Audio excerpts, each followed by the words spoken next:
今日要同大家分享呢，就係好好食嘅鹽河粽啦。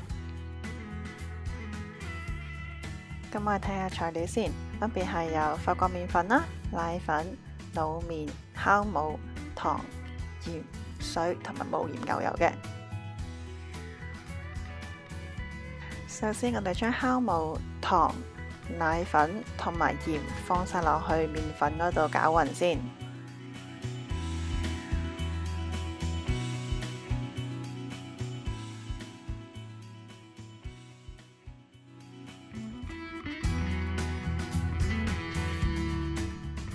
跟住呢，就可以加入埋老麵同埋水㗎喇。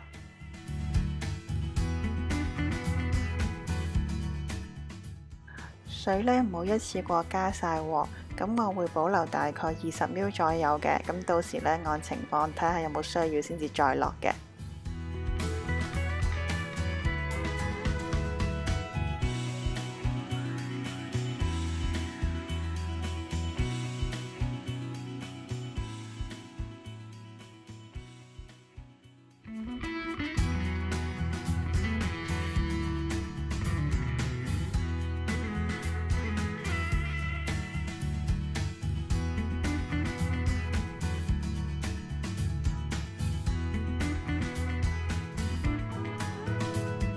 咁近排呢，都有好多朋友留言啦，話成日猜麵團嗰時候呢，個麵團好粒啊，猜唔到。咁我下次呢，揾個機會呢，就拍個猜麵團嘅 video 俾大家。咁而家呢，可以俾個小貼士大家先。如果你個手呢已經沾滿晒啲濕濕綠嘅麵團呢，無論你點樣猜都好啦，個麵團呢都係會黐住你嘅手嘅。咁所以呢，我哋首先呢，一定要將隻手整乾淨咗先。跟住呢，再喺個手上邊沾少少嘅麵粉，咁樣呢個麵團呢就唔會黐住你隻手噶啦。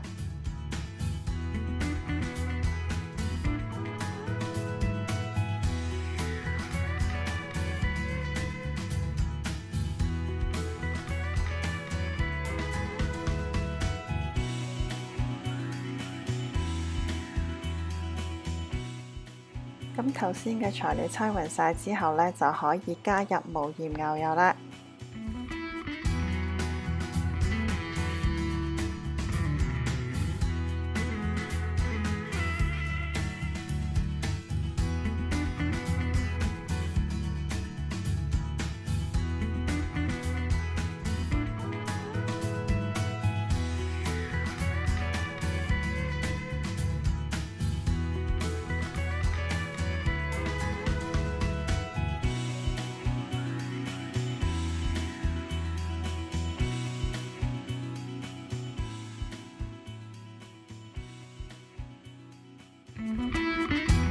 麵團猜到光滑起筋之後，就可以將佢滾完進行第一次發酵。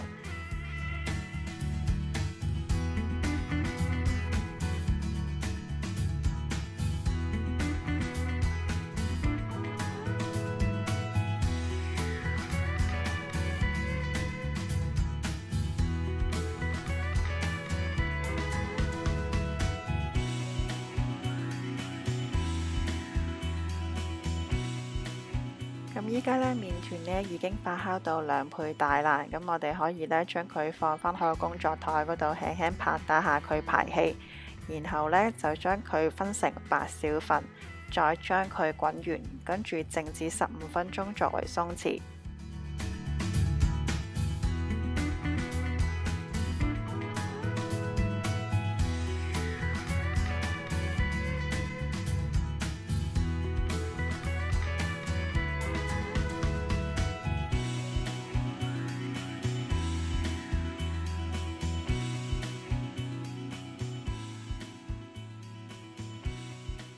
鬆弛完畢之後呢，我哋呢就要將個麵團造型啦。咁我哋呢將佢搓成一個水滴形先，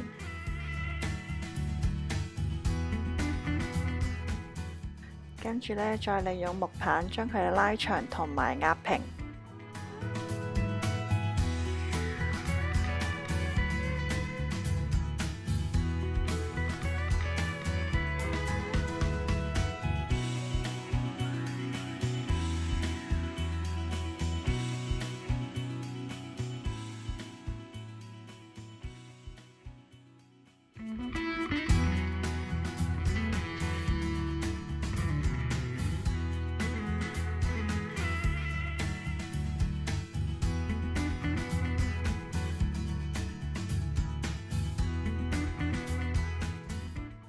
最後呢，放入條冰凍嘅牛油，跟住捲起佢就得啦。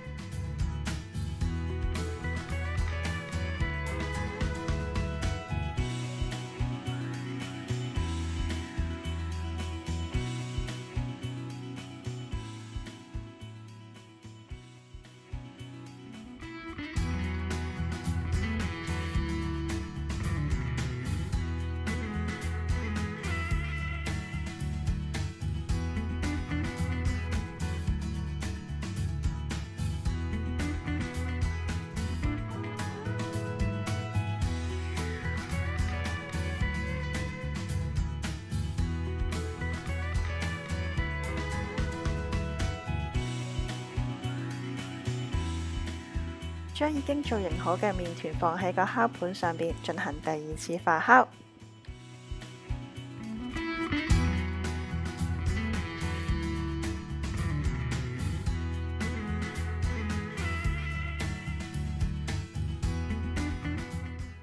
入爐之前呢，我哋就可以喺個麵包上邊撒上一啲嘅海鹽。放入已經預熱咗220度嘅焗爐入邊焗15分鐘。如果你嘅焗爐係冇蒸汽功能嘅話呢，可以好似我咁放一盆熱水喺個焗爐底嗰度嚟營造呢一個效果嘅。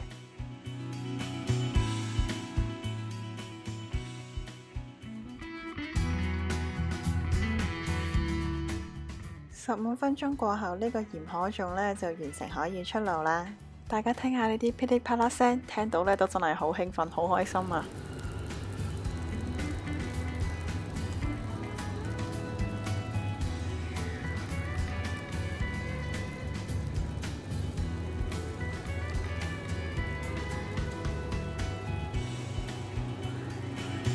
如果大家想第一時間睇到我最新嘅影片呢，咁就記住訂閱我嘅頻道啦。下次再見。